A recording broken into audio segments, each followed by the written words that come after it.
sera-t-il celui de la transition écologique? Pour le gouvernement, aucun doute possible, la relance de l'économie sera verte. Le Conseil de défense écologique qui s'est tenu ce matin a confirmé cette trajectoire, devenir le premier pays décarboné d'Europe. Alors malgré les bonnes intentions, associations et politiques attendent des actes. La transformation verte de l'économie peut-elle être aussi rapide? Peut-on allier croissance et protection de l'environnement? La France peut-elle agir seule face à un réchauffement climatique mondial? Nous en débattrons juste après la mise au point d'Amira Swilem. Le gouvernement veut que ça se sache. Il prend l'écologie très au sérieux. Avec 4 ministres sur le terrain, ce jour de conseil de défense écologique, le message de l'exécutif est bien passé. Bonjour à tous. Ce matin déjà, Barbara Pompili, 3e au rang protocolaire, annonçait des mesures autour de 2 axes principaux. Le logement et le transport, pourquoi on a choisi ces mesures? Parce que ce sont les sujets qui touchent très directement au quotidien de nos concitoyens et les secteurs les plus cruciaux pour réduire nos émissions de gaz à effet de serre et pour préserver la biodiversité. En clair, le gouvernement souhaite lutter contre ce qu'il appelle les passoires thermiques, ces bâtiments mal isolés qui entraînent une grande déperdition d'énergie. Lutter contre la bétonisation en milieu urbain aussi. Et réduire la pollution jugée superflue comme celle des chauffages ou de la climatisation en terrasse. Des actions concrètes qui font suite à la Convention citoyenne pour le climat clôturée en juin dernier. Les municipales l'ont montré encore une fois, l'écologie est désormais au centre des priorités des Français. Le gouvernement, qui souhaite aussi relancer l'économie, essaye de concilier les deux. L'écologie, c'est notre affaire à tous. Elle doit être créatrice de richesses. Je crois en la croissance écologique, pas à la décroissance verte. Nous pouvons redevenir une grande nation industrielle grâce et par l'écologie. Le projet de loi sera examiné en janvier prochain. Et les mesures annoncées seront-elles suffisantes pour permettre à la France d'atteindre ses objectifs en termes de réduction des émissions de CO2? La relance économique peut-elle être verte? Peut-on parler de tournant vert du quinquennat? Voilà, et pour en parler ce soir, nous recevons Jade Lingard. Bonsoir. Bonsoir. Vous êtes journaliste à Mediapart. Vous avez participé à l'ouvrage collectif L'écologie du XXIe siècle, paru aux éditions du Seuil, en partenariat avec Reporter. Selon vous, la relance et l'écologie, c'est antinomique. Il faut non seulement arrêter de consommer comme on le fait aujourd'hui, mais aussi arrêter de produire comme on le fait aujourd'hui. À vos côtés, Fergan Aziari, bonsoir. Bonsoir. Vous êtes essayiste et analyste en politique publique. Vous publierez prochainement un essai sur l'environnement et l'écologie politique. Et selon vous, produire pour verdir, ce n'est pas une contradiction. Il faudrait développer la branche du nucléaire et arrêter la technophobie. Et puis, Lucille Schmitt, bonsoir. Bonsoir. Vous êtes vice-présidente du think tank. Voilà, non, c'est dit, du think tank. La Fabrique écologique, selon vous, le gouvernement veut probablement faire davantage en matière d'écologie, mais il reste enfermé dans de vieilles logiques. Il faut cesser de juxtaposer, dites-vous, l'ancien monde avec le nouveau et enclencher une dynamique sociale et écologique auprès des territoires. Et pour commencer ce débat, eh bien c'est avec vous, Camille, et une question d'un de nos internautes, c'est la question en 28 secondes. Et aujourd'hui, c'est Béa Alonso-Gelin qui pose cette question. La relance écologique va-t-elle créer ou détruire des emplois? Et dans le JDD, Bruno Le Maire a répondu à cette question de manière un peu floue en parlant de centaines de milliers d'emplois dans tous nos territoires. Est-ce que c'est assez compte tenu du coût très important de la relance? Est-ce que même ça peut se chiffrer, Fergan Aziari? Alors je ne sais pas si ça peut se chiffrer. Maintenant, effectivement, la qualité d'une politique publique ne se définit pas forcément en fonction des emplois créés. C'est-à-dire que tous ceux qui, par exemple, veulent arrêter l'agriculture industrielle pour qu'on vienne tous dans les champs, ces propositions elles émanent de quelqu'un comme Dominique Bourg qui dit qu'il faut revenir jusqu'à 30% de la population active dans les champs. Je ne suis pas sûr que ce soit un critère vertueux. Toutefois, en effet, les investissements écologiques de demain dans les énergies vertes peuvent créer en effet de nouveaux emplois. Mais la véritable question, c'est est-ce que on prend les bonnes mesures pour continuer, pour permettre à cette société industrielle de prospérer tout en étant soluble dans les impératifs climatiques. L'emploi, lui, eh bien, sera mécaniquement favorisé selon la qualité des investissements que l'on consent. Alors pour voir à quel point le gouvernement est intéressé par ce sujet, il suffit de voir combien d'argent il met sur la table et ça c'est votre chiffre du jour, Guillaume. Et oui, le chiffre du jour c'est 30 milliards d'euros, c'est la part du plan de relance gouvernemental qui va être consacré à la transition écologique. écologique. Et 30 milliards sur 100 milliards, ça fait 30%. C'est d'ailleurs exactement la même proportion que dans le gigantesque budget de relance européen, les 750 milliards, où là aussi, il y aura 30% pour la transition écologique. Jade Lingard, c'est beaucoup d'argent et c'est du vrai argent. Alors, tout est relatif, parce que 30 milliards d'un côté, mais si on regarde, on a à peu près 24 milliards d'euros, on peut estimer, de subventions dans les énergies fossiles, qui continuent d'une manière ou d'une autre. Quand on additionne les niches fiscales, c'est-à-dire que, que ce soit le kérosène dans les avions, le gazole d'une partie des acteurs économiques, transport routier, etc. Mais on peut dire que dans l'argent nouveau, dans ce plan de relance, c'est beaucoup. C'est ce que je veux dire, c'est que, non mais 30 milliards d'accord, mais ce que je veux dire, c'est qu'il y a un peu un effet d'optique trompeur à penser qu'il y a 30 milliards mis pour le climat, quand on sait qu'à côté, en même temps, il y a 24 milliards mis contre le climat. Donc en fait, tout est relatif. Et c'est pas juste une boutade de dire cela, c'est pour indiquer que, en fait, moi, la question d'une relance verte, d'une relance dite verte de l'économie, en fait, est très mal posée. En réalité, il faut réorganiser l'économie d'une manière complètement différente si on veut être vraiment écologique. Et donc, il faudrait s'entendre peut-être sur qu'est-ce que l'écologie. Et moi, il me semble que dire arrêter, tout faire pour arrêter les dérèglements climatiques et tout faire pour arrêter les destructions des espèces, faune et flore, ça peut être une bonne définition de départ de l'écologie.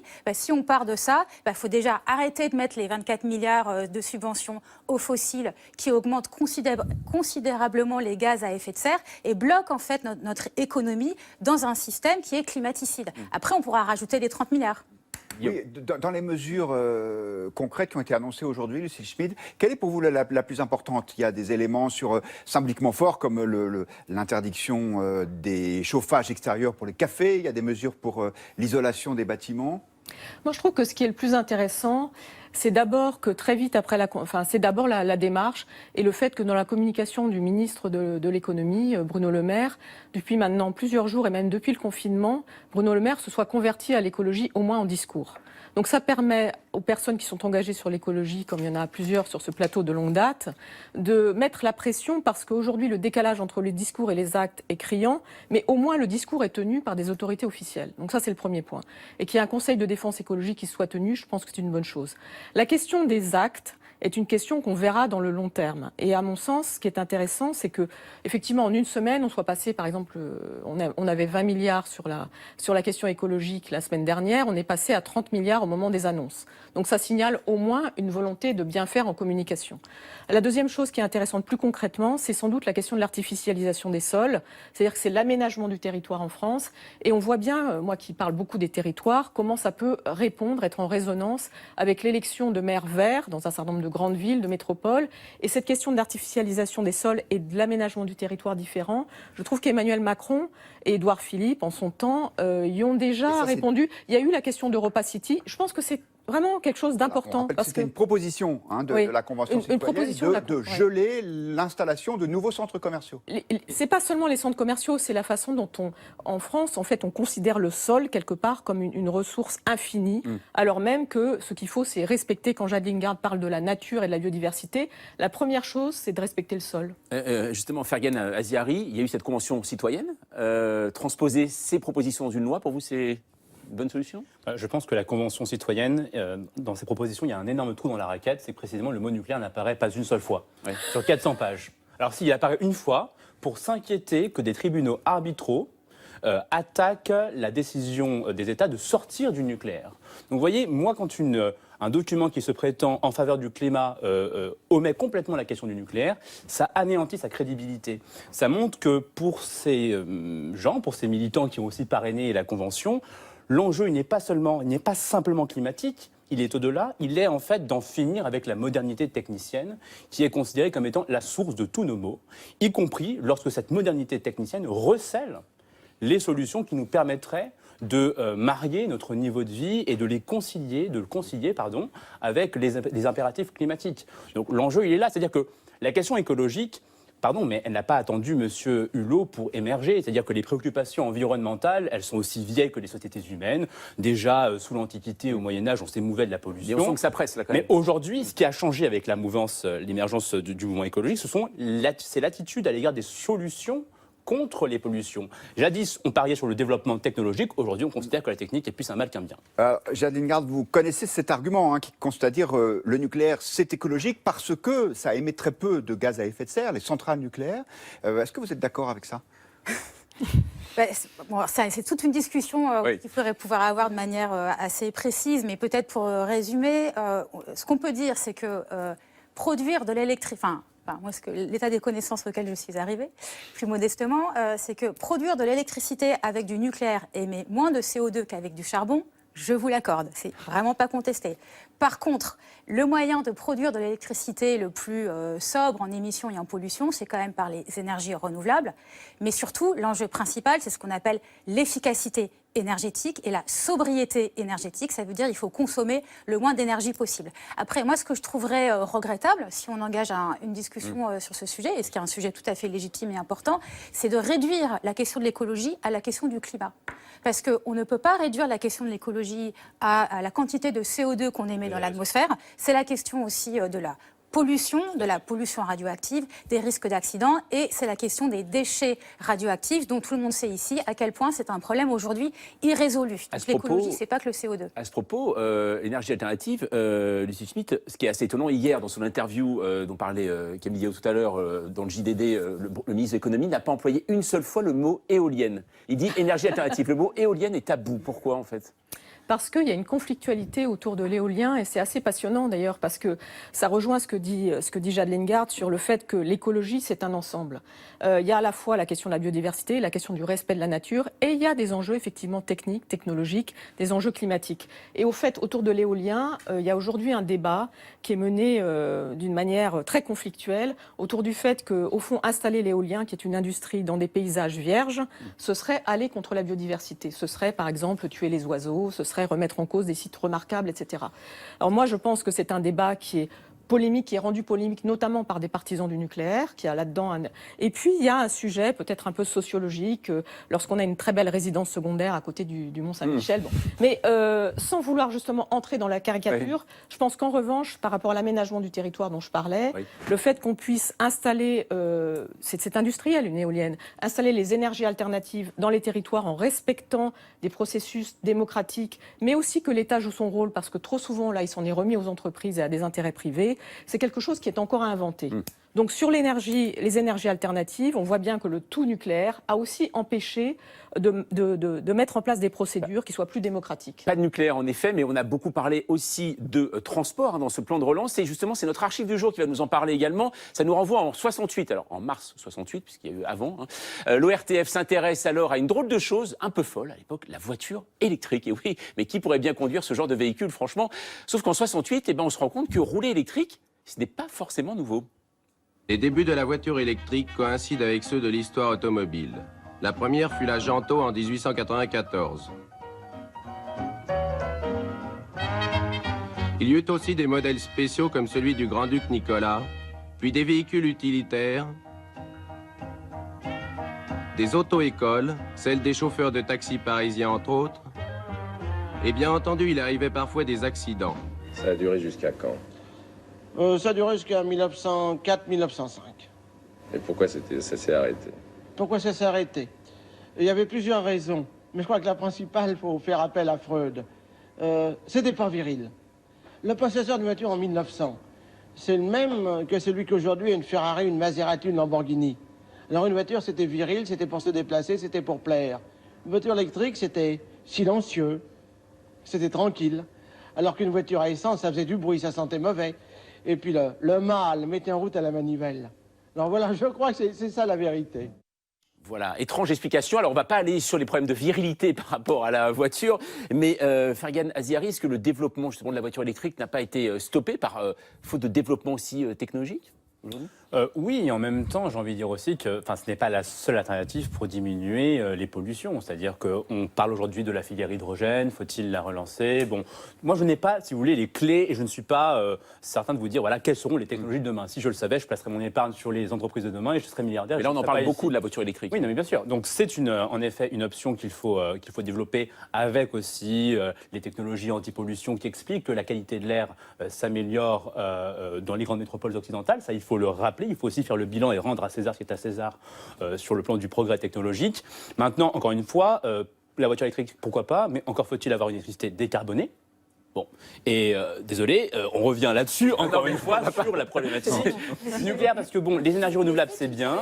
Oui, l'obsession, là. Il y a aussi, mais c'est lié, c'est-à-dire c'est lié, il y a une nécessité d'avoir une électricité décarbonée pour pouvoir ensuite alimenter. Si c'est pour alimenter des voitures électriques avec du charbon ou du pétrole ou autre, Personne ne dit ça ça. n'a aucun intérêt. Et Guillaume.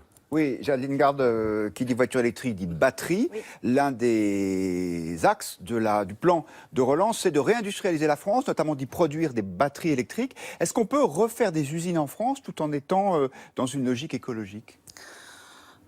Refaire des usines en France en étant dans une logique écologique, j'imagine que c'est possible, mais il me semble que c'est pas l'enjeu en fait. Que l'enjeu, si encore une fois, il faut se remettre, à mon avis, dans ce cadre-là. Être écologique, c'est quoi ? Être écologiste, c'est quoi ? C'est tout faire pour arrêter le dérèglement climatique, tout faire pour arrêter les destructions des espèces. Donc ça passe par quoi ? Moi, de mon point de vue, ça passe par arrêter de considérer le vivant comme des ressources. Donc ça, c'est valable pour la mer, l'air, le sol, la terre, les céréales et les êtres humains. Mais ça veut dire le moins d'usines possible ? Le vivant n'est pas fait de ressources. Donc ça veut dire qu'à partir du moment où vous acceptez en fait de changer de vision, de ce qu'est l'économie, et peut-être même certains ils disent qu'il faut sortir de l'économie, quoi, l'économie comme une idéologie qui serait cette vision justement de tout voir comme des ressources, parler de ressources naturelles, changer ça et plutôt regarder quels sont les modes de cohabitation possibles avec ce qu'on appelle les non-humains, quelles sont aujourd'hui les manières de se recréer des modes de subsistance qui permettent que tout le monde puisse continuer à vivre. Et donc, du coup, ce n'est pas incompatible avec des usines. On peut très bien imaginer d'avoir des usines qui produisent du matériel agricole, des usines qui produisent, je ne sais pas, des espèces de gros minibus qui permettraient de déplacer beaucoup de gens, plus que dans une voiture, moins que dans un train. Vous voyez, tout ça, c'est tout à fait possible. Mais en fait, ça devrait être la conséquence. La question de l'usine, elle devrait être la conséquence de l'invention d'activités bien plus relocalisées et bien plus respectueuses du vivant que l'objectif. Alors, à mon avis, c'est une inversion à procéder. À propos de transport, on va voir avec vous, Camille, on parle de relance verte, et c'est vrai qu'il y a un moyen de transport qui a la cote actuellement, à cause de son faible coût environnemental, c'est le train. Oui, et c'est le train sous toutes ses formes. Alors la France va développer massivement le fret ferroviaire, les lignes intérieures et les trains de nuit dans le cadre de sa politique de relance écologique. C'est ce qu'a annoncé le président de la République le 14 juillet dernier. Alors le plus étonnant, c'est peut-être le train de nuit, puisque les lignes ont été suspendues progressivement par la SNCF après le développement des cars dits Macron sous le quinquennat Hollande. Depuis 2017, il ne reste plus que 2 lignes. Et bien 2 lignes de nuit vont être relancées, Paris-Tarbes et Paris-Nice d'ici 2022.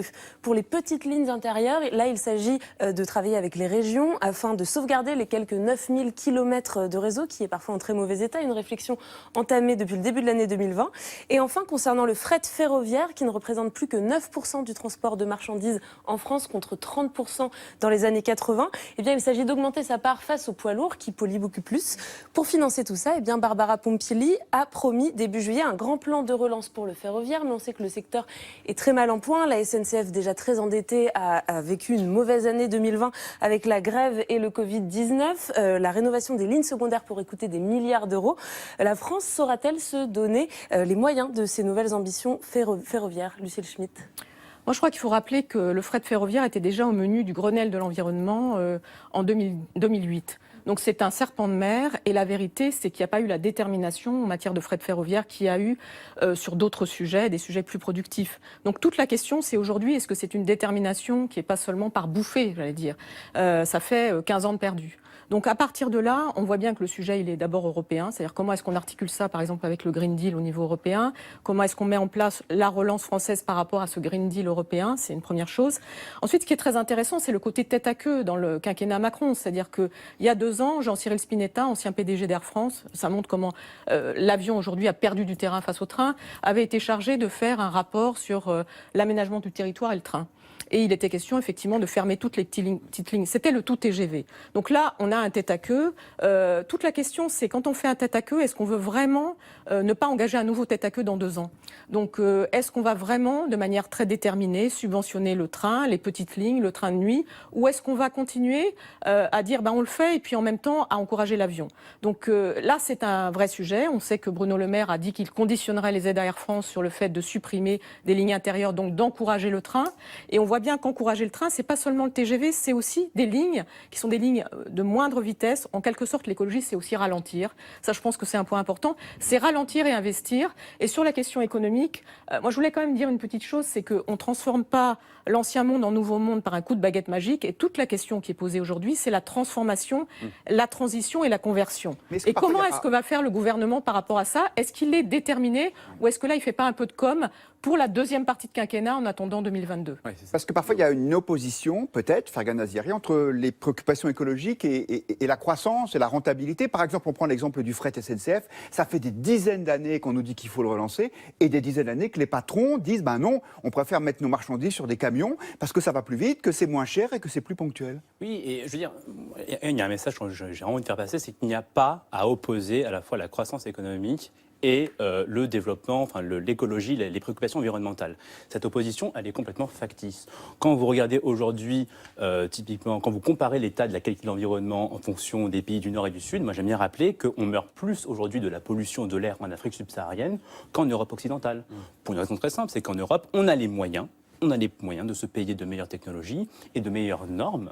Et donc cette capacité économique à investir dans de meilleurs procédés industriels explique en effet que les pays riches ont un environnement de meilleure qualité que les pays pauvres. La question climatique, elle est similaire de ce point de vue-là. On sait que les pays riches résistent mieux face aux sécheresses, face aux inondations, face aux ouragans, aux tornades, parce qu'un pays riche peut se doter de systèmes d'irrigation, de polders, de digues, de mesures d'éloignement des populations. Donc il y a aussi une résilience qu'il faut développer, et ces gains en résilience doivent devancer l'émergence des nouveaux risques climatiques, et ça implique là-dessus de ne pas sacrifier encore une fois le développement économique, d'autant plus qu'encore une fois, à la périphérie de la civilisation occidentale, il y a quand même des centaines de millions de gens qui veulent sortir de la pauvreté. Vous ne pouvez pas débarquer en Afrique subsaharienne et leur dire post-croissance, décroissance, ce serait un peu cracher au visage de ces gens-là. Si, de fait, quand on En Afrique subsaharienne, en disant décroissance. De fait, aujourd'hui, en méprisant de la croissance économique à l'échelle de l'Occident, on impacte aussi le développement économique des pays pauvres. En tout cas, voilà,